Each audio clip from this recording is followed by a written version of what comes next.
Hey folks, welcome back to the View Podcast, episode 11 of this season's podcast. And we're going to talk about Leeds United's new number 11, Brendan Aaronson, as well as the pre-season matches that we've seen so far. A lot has happened. We've been signing players, we've not been signing players. We've been interested in people, we've not been interested in people. And now there's some more links. And we've had 2 games in the middle of all of that. And the launch of what I have to say is a pretty tidy yellow kit. I thought I'd dig out the classic from back in the noughties to celebrate this. This is the original shirt. And I was just saying to Locky before we came on, I've just realized that in the space of time that the shirts have been released, the badge has gotten significantly smaller, but the brand has got much, much bigger on the jerseys. But it's a lovely shirt, and I'm delighted as always to be joined by Ben Locky Leeds. And you can check his details out in the description down below. Locky, how's your week been, and what do you make of the yellow shirt? Yeah, it's been hectic moving house, in the middle of moving house. So I've been packing everything and preparing all that. But it just brilliant to have Leeds back to break your week up. Just nice in it on an evening just to chill out and watch a bit of Leeds, especially when we're doing well. We look really good. But yeah, the shirt, mate, it's a beauty. It really is. Honestly, I can't afford right now to get a shirt, but I had to. I had to get it. It's a classic. I think it could be a classic. I love it. If we win games in it and get promoted, I think it'll definitely be a classic. It's lovely. I think they've done all of it. I've heard people say the smiley's too big and the Red Bull logos shouldn't be on the shirt, but you got it in blue and the smiley's the smiley. So move on. We got what we wanted. Enjoy something for a minute. And you know what, Jad? I don't usually wear yellow. It's not my don't really like the colour, but I like that, so I'll be wearing that. Some of the gear as well that haven't released yet. Some of that's beautiful as well. Yeah, we've seen the trefoil being used on the white top that the lads were wearing. That everyone was like, "I wish this was a Leeds shirt." Do you know what?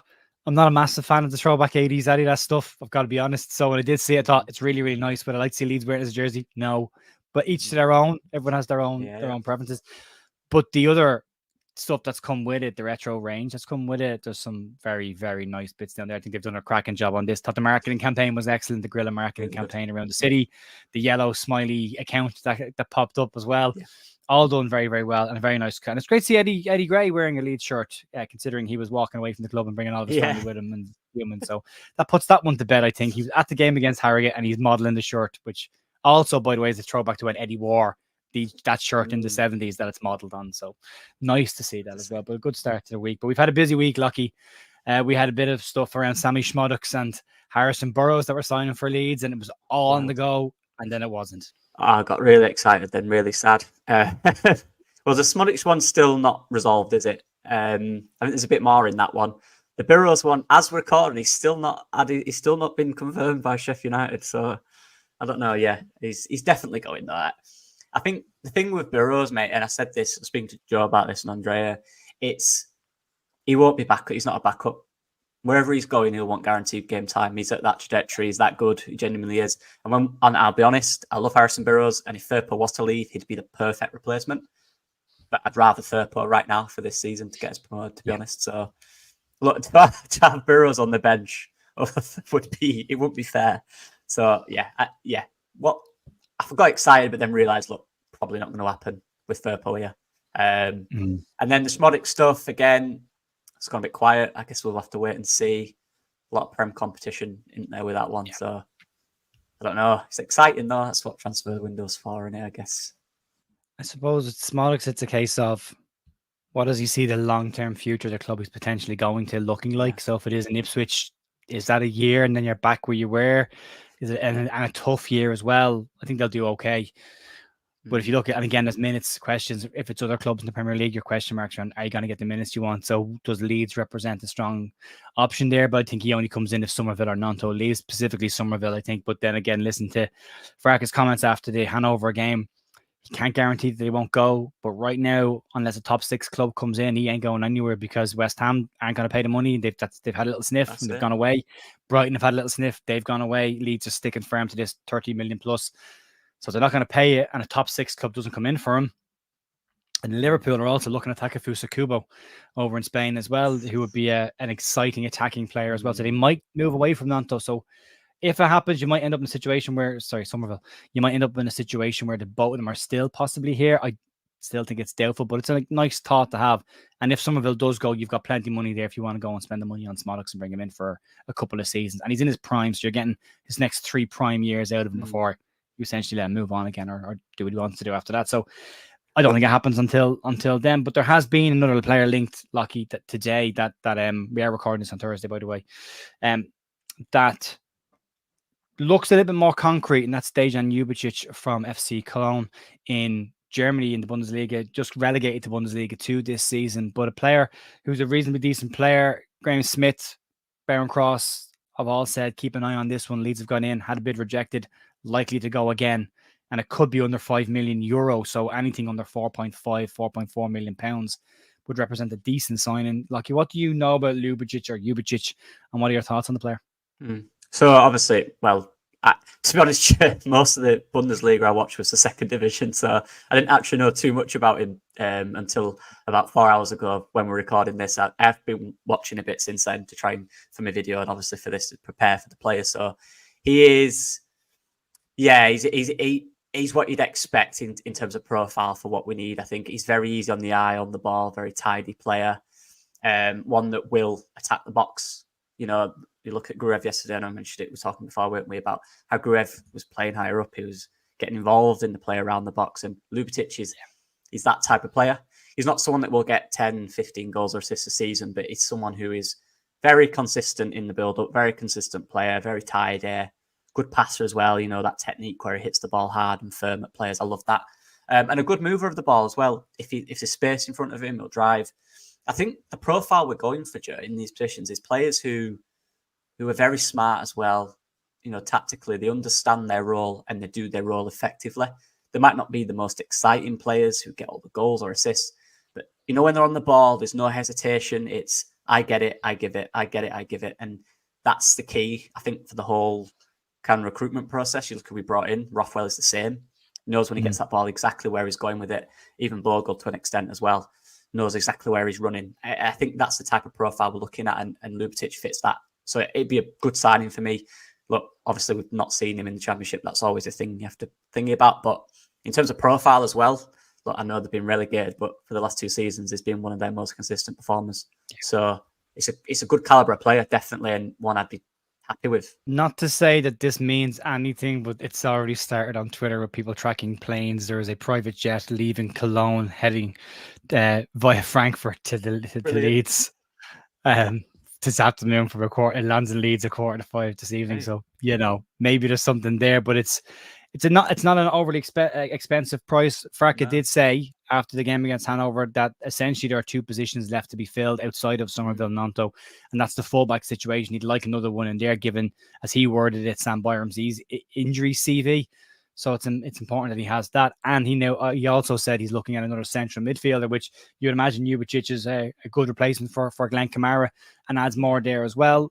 We also heard Ilya Groove talk after the game yesterday about this new system that they're looking at trying around and these new roles that they have within the team, and talking about getting on the end of a ball and scoring, and basically saying that last season there was just a lot of confusion around which of the 2 central midfielders went and which didn't. And that when one went, one would sit, but we're never really sure where they were supposed to be or how they were supposed to press. Now, I'm sure that would have all been covered by the manager as well, but when a game gets going and it's in its full flow, things can get a little bit confusing at times. But he said right now he seems to be a lot more comfortable in the slightly more advanced role, which is an interesting one for Groove. But then if he is to play, he's either backup for Ampadu or he has to compete as a different style of midfielder. Yeah, and that's the first part that is interesting where, and you know, Joe, you've been in this as a coach, when you bring new players in and it's really late, it's so hard to get them to understand what they need to do. If their role's complex as well, which clearly the midfielders are, especially off the ball, you know, when to press, when to receive it, when we're playing out from the back and all that stuff. It's so hard to really ingrain them without a pre-season, because when the season starts, predominantly you're working on how to beat the opposition, right? It's hard to really work on your individual role. It's game to game, you know, opposition to opposition. So the fact that we've got them all still here for this pre-season, and you've got these players like Grev, you know, Ampadu, even to an extent, players that came in last year, now have a full pre-season to understand their roles. That is brilliant. And looking at the way Grev played, and actually everyone for that matter, for me, yeah, the biggest thing out of that game was just how quick we moved the ball. And the understanding, it seemed to be, we were talking earlier, weren't we, about one of the first movements we did. Oh, it was that passing from the back. It was unbelievable. But you can only do that if every single player knows their role and knows exactly where the next pass is. And then from that, where they need to go off the ball. And they did. It's a brilliant move. And the way in which it happened is everyone working on the same hymn sheet. So that is key. That is something we have to take into the season. And like you said, last year, you said it, I've said it, Andrea said it, Joe said it. The obvious issue watching Leeds was that hesitation on the ball. Yeah. That understanding of where am I meant to pass it. Where's the next There's no one in front of me. Yeah, no one's moving. Do you know what I mean? Now, well, from what we saw, and let's clarify, look, they have to continue doing this. They can't just be a pre-season thing. But what we saw was, straight away, someone gets the ball, 3 or 4 different movements around. It's brilliant to see. Yeah. I'm impressed with it so far, to be honest. And someone like Gruev and Ljubicic, I forget, I'm terrible at names, but those type of profiles are good. Gruev is a good ball mover, but like you said, once he understands the role and system, he can do it straight away. And he impressed me. I thought it was really good. Yeah, I liked what I saw yesterday an awful lot. We'll get into the games in a sec. The Ljubicic situation, just trying to figure out the pronunciation of his name. So one pronunciation I saw this morning was Ljubicic, but it's also, someone else has now just told me that it's pronounced like Lou, as in Lucy Lou. So Ljubicic. Okay. So, Ljubicic. but again, until I hear Bren Law attempt 5 different variations of this one, I'll settle on the final one that he settles on. We'll let him figure it out. But yeah, it's another position that'll be lightly boxed off. I keep saying this, like if you think about the players Leeds have brought in this summer, it might not sound amazing on paper, but when you actually look at what's here now than what that wasn't here last year, you've got Alex Cairns. You need that as your box ticking local domestic player. Box check done. Third choice keeper. You've got Joe Ronan permanently. That needed to be done. Solid, great. Then you've added Joe Rothwell, Jaden Bogle from a defensive and a midfield perspective. You've then added Brendan Aaronson and Max Vober to that, who weren't here last year, which is 2 new players in the championship that weren't here last year. And then if you add Ljubicic to that as well, you're looking at 7 players coming in there, and you've lost Cooper Shackleton and Hjelde and Klassen and all the other players that were sitting on the bench doing nothing. And Joe Gallagher seems to be having a much bigger involvement as well. And I wasn't blown away by Joffrey against Harrogate, but I thought he was very good against Hannover when he came in. But we'll talk about those games. Locky, let's talk about Harrogate first. First run out, what were your initial thoughts? That 3-5-3 system by the looks of things. Yeah, I liked it. I was honestly, that's what I love about pre-season, is when there's something different and you can get you talking, like shows like this, you can talk about things, right? It's good. What we're going to play, who's going to play where.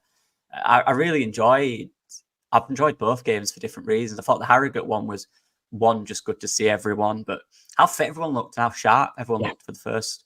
Obviously, they played a pre-season game before and behind closed doors, didn't they? But the first one we've seen was really sharp and trying a new system. But it's a back three is a tough system to get the grips to, especially when you be playing a back 4. So the fact that they got it, and I know it's Harrogate, but you're looking at your own team's movements and stuff, aren't you? The fact that they understood their roles quite well, especially for the second half, in that short period of time, is impressive to me. And I genuinely do think that is a shape that we will see. Maybe we won't start with it. Maybe it won't be a lot of games, but I think there's situations where we can play a back 3. And that's good to have different options, because we had none last year. We had a 4-2-3-1, predominantly look for Rutter, right? Can't give it him. Where's Somerville? Do something. Now looks like a whole team. And that's one thing that I mentioned earlier, was when you're looking at all the game, right, you're looking at the players, no one stood out in terms of, oh, he's an absolute world beater. Everyone did their role really well, I think. Obviously, each individual was good, and we talked about each individual and how impressive they were, but there was no one in there that made me think they're going to carry us through this season. I looked at it and thought, they're all going to do their own bit, and that's what's really good. We look like a really good team, Joe, to be honest, and the Harrogate game was just really fun to watch. I really enjoyed it. And seeing the younger lads as well.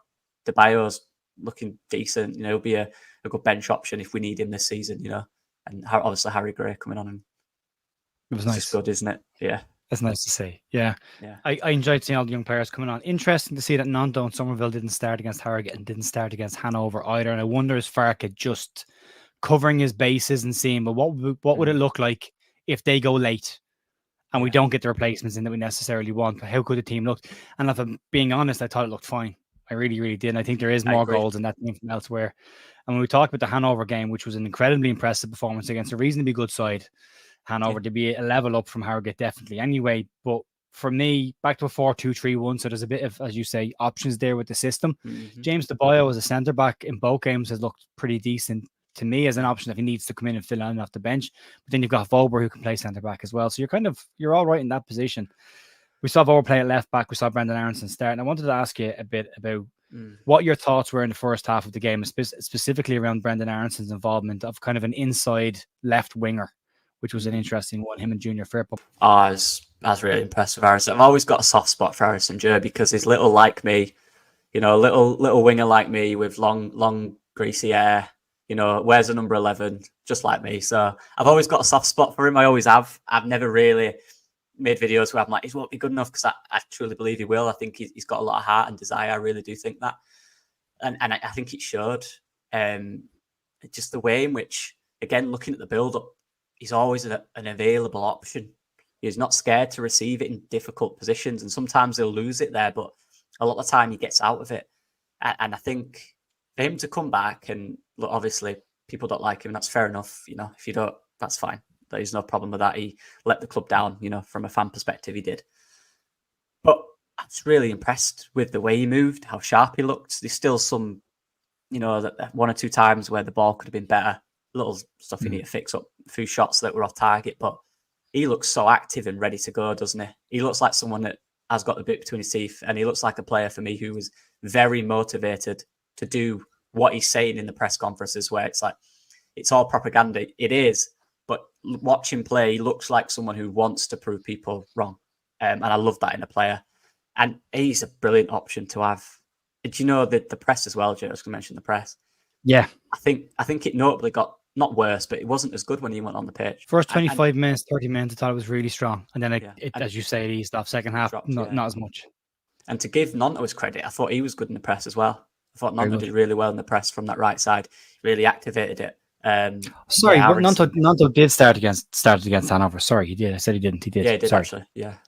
My brain as well. Yeah, he did. Okay. Somerville didn't, did he? So, yeah, Nonto and Aaronson on them wings were really, really good for me. And it's important. I know we want to see guys take guys on, and off the ball is important, because when we won, every time we created a chance, predominantly came from a build up from the back, which involved Aaronson in some way, shape, or form, or Nonto, or a high press, which involved the two of them.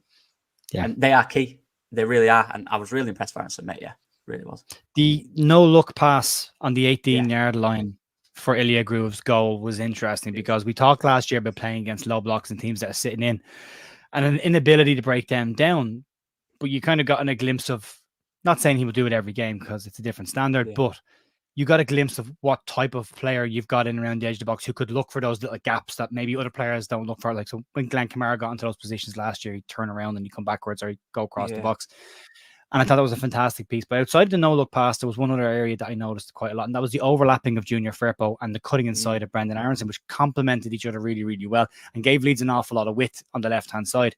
But the other thing that I noticed as well is, as Aaronson cuts inside with the ball, it seemed to give Willie Nonto an awful lot of free space on the right-hand side. And there were a couple of times where he actually got the ball around the back four to Nonto coming onto it. I think that's another avenue that we'll get from him that we didn't see last year. There was no Dan James in that team yesterday either. So from a pressing perspective, having Nonto, Aaronson as the two, and Groove was pressing pretty high as well. Yeah. It's really interesting to see the Leeds will maybe now go with a front press this year. There was talk of a press last year, but I never really saw much of a press last year. But this looks like a full-on press. But there's a lot to unpack there.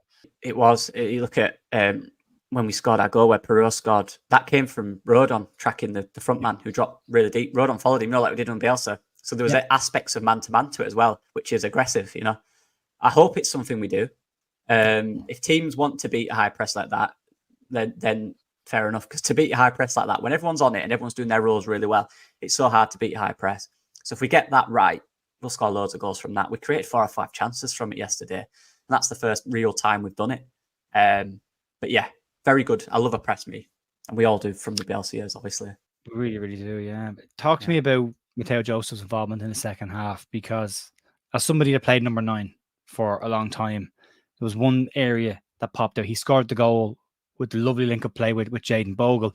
But there was something that I used to do as a striker that I was taught to do, and I've tried to teach other young strikers, and that's make a run across the front post, but inside the front post. and not outside the post. You see people kind of get across the keeper and they run outside the post, but if the ball clips off you, the direction in which you're running is your momentum, so the ball will go in that direction. His run's that little arc to run inside the post to get a little touch and can go inside and outside. But it's an absolute, for me, it's a nailed on number 9 goal. And his movement, his activity, how busy he is as a player. I was really impressed with what I saw from Joseph yesterday. Just far like just physically, I just think he looks so more mature now. He's got a physicality of a player who plays in the Premier League, striker for one of the best teams. I'm not going to say his name because I don't think that's a fair example. But he's a big, long striker who scores goals and knows where to find himself in the box.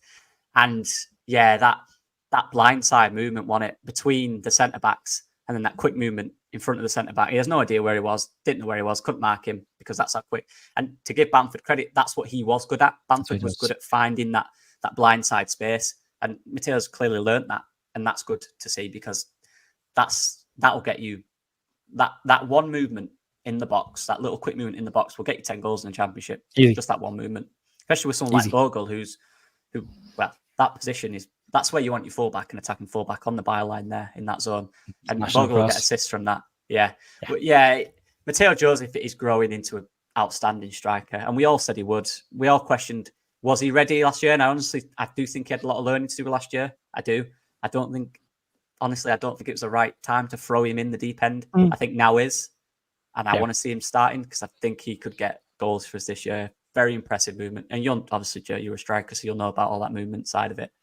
Yeah, I love Bogle's involvement in that as well. It's good partnership, that. It's twofold. There's lots of different areas to it. But if you're an out-and-out number 9, you're the only number 9. So if you're playing as a single striker, there's a couple of things you're expected to do. One is link the play. So one is to be an option to come short.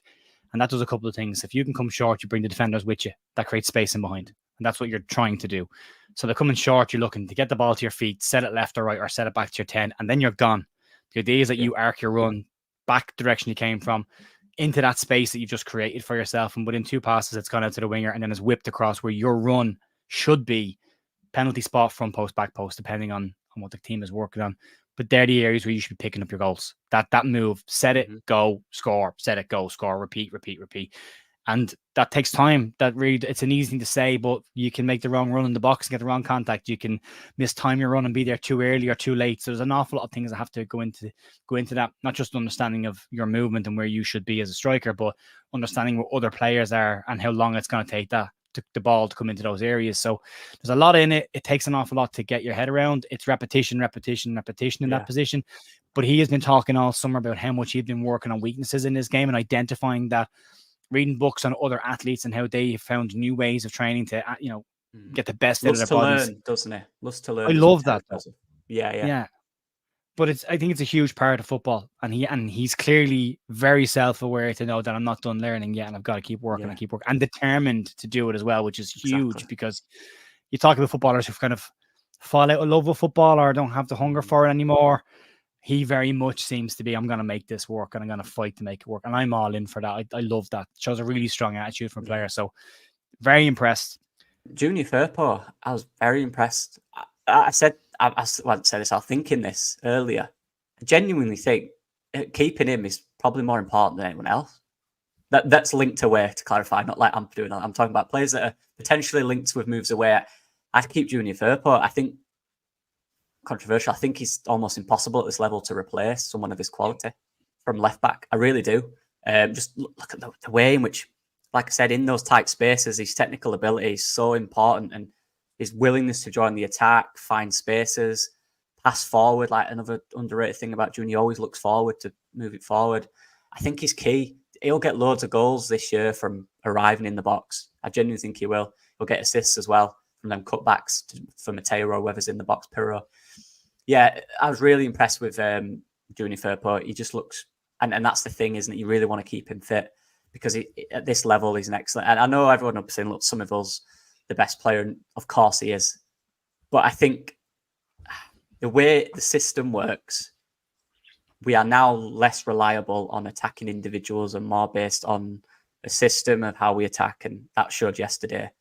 I think you get the right profile in that area, they can be very effective. They might not get the numbers Somerville does, but they'll be very effective for the side. And we're seeing midfielders come in that could get more goals and be involved in the attack more. We're going to be a different side for me, Joe. But the back 4 or 5, whatever we play there, them fullbacks in Bogle and Firpo, for me, are 2 of the most important players on the side. I think they need to stay fit as much as possible. That's one thing I noticed yesterday. And when Bogle came on, I thought St. Byron did a decent shift as well, to be fair to him, very solid. And that's what he's there for. That's good. I thought when Bogle came on, though, that final third, every time he got it, it just looked like he could get an assist, didn't he? He was deadly running down that side. He's going to be a good player for us, isn't he, Jayden Bogle? I think he will. I think he'll suit this system, and there's plenty of CDMs that can fit in and cover the gaps if he's gone forward. Exactly. I'm very excited about what we've seen so far, and long may that continue. But before we wrap up, Locky, I just want to have a quick chat about the Brendan Aaronson interview that he's done today with Graham Smith around the reasons behind his exit from Leeds United and why he's coming back to Leeds. And we expected this to come out at some point, but the reasons are pretty straightforward. And I to be honest with you, I haven't read through it. You're kind of like, it's hard to argue with his rationale for moving out of the club. Again, there's the emotive part, and Graham Smith says in the article, Brendan Aaronson can't impact emotional fans. If you were emotionally reacting to his exit, there's nothing that this interview is going to do to change your mind on that. But if you're open to hearing a player out on this, and we expect it to happen, he basically said that when he made the decision to move away from Leeds at the end of the season, the club was a bit of a mess. We didn't know where we were going with ownership. There was no sporting director because Orta had been fired. There was no manager in place at the club, and he didn't know that Daniel Farke was going to be the manager. And if you go through what we knew at that time as well, we were told right up until the day before Farke was appointed, Team Talk did the exclusive saying it was Patrick Vieira was coming in as the manager. So if no one else knew, the players didn't know. And that all happened very late. So he said based on that and the fact that he had an offer of Champions League football on the table, he went with that. But he said about 6 months ago, he started looking at next season. And I had this conversation with you as well. We talked about this, that he seems to be a player that once he gets to a certain point of the season, makes up his mind on what next year is and then sticks to that. And and this kind of backs that up. 6 months in, he started watching Leeds matches and start figuring out how the club was and where the club was in the situation. Said he was really enjoying watching Leeds playing. Then he spoke to Farke, had a really good conversation with him. He spoke to his partner, his girlfriend, about the whole thing. And about 6 months ago, he made the decision that he wanted to come back to Leeds and prove himself and prove everybody what he could do. He talked about being a young player and having dips in form. That the first couple of months were very good, but then it trailed off towards the end. But he now identifies that as a younger player situation. But from reading it, and again, I've said before, I'm giving him a buy because he didn't speak to the manager and the club was a mess when he left. Vobert doesn't get that from me because he did speak to the manager and he did make promises, but he has to, all of them have to show on the pitch what they can do. And Farke has said the same thing this week of it's great to have them back, but they need to go in and prove that they want to be here and they're desperate to be here. So, but on the Aaronson interview, you've had a read of it yourself, Locky. What do you think? Yeah, I think that side of it is fair. And it's fair because we were saying the same thing. Near the start of the season, we had no idea what was going on. The ownership, the manager, the players, there were no players coming in. So we were all saying what he was saying. We were all going, what's going on here? I don't know what's happening. People were saying we're not going to finish top half of the table. It was bad. And this is and it's like Grace and I said, it is tough to take that fan side up. But having played it, I understand from his perspective that looking at that, going, well, I don't want to be part of that. I could literally go to a team here with, that are doing good things. I get it. I do. And that's, again, taking my Leeds hat off and coming from the player side of it, having played for too many years. When you're part of a project or a team, and obviously not at that level, but it doesn't matter what level you're at, right? You want to be part of a team that wants to win, that looks good, that's solid, that behind the scenes is stable. And when you're not, of course, you're going to consider options. And when it's a Champions League side in the Bundesliga, you can't really fault that. Obviously, from a Leeds side of it, you want players to show loyalty and stick with it. But they're not Leeds fans. They're not us. They've not been part of the club for 15, 20 years, 30 years, whatever. He's been here a year. Most of that year was difficult for him. It was tough. He didn't see a future because of the lack of owners, the lack of manager, players, and he wanted to move quickly. And look, fair enough. What matters to me, Joe, is what he says in this interview is true, but this is the season to prove everyone now. And you look at him, and I do think, obviously, as a skinny lad, I can tell when another skinny lad puts a bit of weight on, and he has put a bit of weight on. Yeah, you can see the neck. The neck is chunky, huge. Yeah. It's been doing a bit of the back as well. He's never going to have a huge chest, lad. Trust me. We don't want that. because then you lose the No. pace. And he is, Exactly. again, Tony DeRigo said yesterday, he is viciously quick over 4 or 5 yards to get away from Yeah. players. His You burners want when to he keep puts that. them on. Yeah. Yeah. You don't want to lose that. Whatever he does, you don't want to diminish what he's got. He wants to have what he's got and enhance other sides of it. And gaining too much weight, he'll lose that. And I've said that all along. Like, there's a certain amount he can gain, but after that, he can't. He'll affect his game.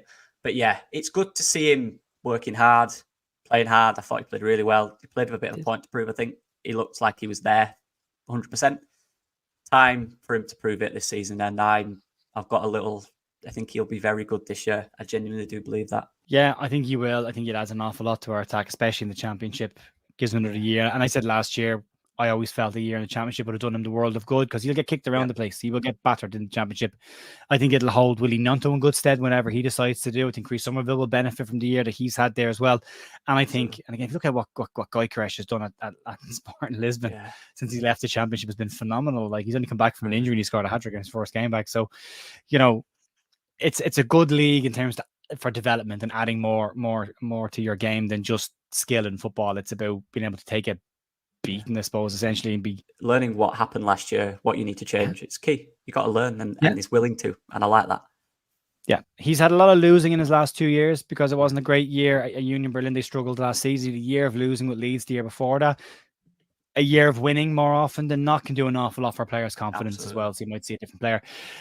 I'm not saying all is forgiven, water under the bridge. I do accept the reasons why he left the club. I think it's black and white and it's pretty obvious. I played for clubs that I loved playing for. There's a club in Dublin that I played for Newtown Rangers for years. I loved that club. I always feel like it's my club. I left there plenty of times when it just wasn't right anymore. Like I wasn't playing or just the club wasn't where I wanted it to be and I went off and played somewhere else. But I went back. You know, it happens. But they all have to prove it now. Vober came on, did okay. He'll have to prove it as well. Probably more so, but they're both here. They're wearing the jersey right now. I'll never be a Leeds player who puts a jersey on, but they will have to do what Willie Nunto did last year, get on the pitch and prove that you want to be here. And if you do that, fans will forget and forgive and get over things pretty quickly. Most of them will. And we'll move on as long as you show on the pitch that you want to be here. And that's the big thing. So fingers crossed for all of that. It definitely makes us stronger as a squad. Maybe by the next time we speak, Locky will have Dejan Ljubicic in the door and maybe a fullback as well. We never know. It moves quickly, doesn't it? It moves quickly. Well, it moves silently and then moves quickly, you know. So you never know. Yeah, we might have lost 3 players as well, Joe. You never know with this club. Yeah, that's also very true. Yeah, we've got 16 days to go from today till the season kicks off, which is exciting. We're nearly there, 2 weeks, and we're back in it. And we've got Valencia coming up. We've got a second friendly against Schalke, God knows when. And then we have this game against Valencia. Yeah. The under-21s have got a game against Guiseley. If you want to get your Leeds United fix, you can go and watch that game if you want as well at Nethermore. Tickets are on sale for that. They've sold 900 tickets for that so far. So that game is on Saturday. If you want to go check that out, you can. I'm back on Friday for Leeds news, Monday morning again. If anything crazy or mad happens over the next couple of days, we'll come on and have a chat. Myself and Stats are back tomorrow night with a live stream to review the last 2 games and preview the games ahead, so you can check that out tomorrow evening as well. Lucky, anything you want to plug in the channel before we wrap up?